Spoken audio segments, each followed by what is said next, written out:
তওবা করে আবার তওবা ভাঙ্গিলাম,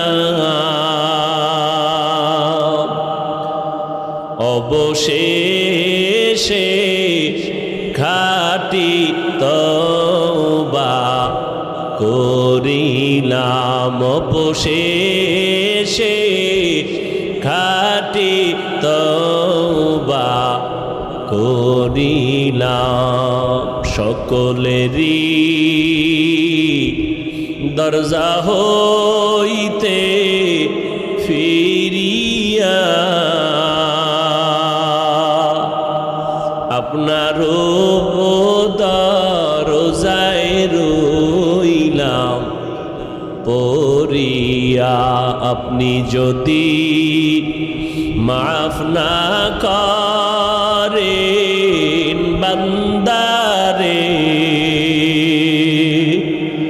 বলে না আপনার বান্দা যাবে কার দ্বারে।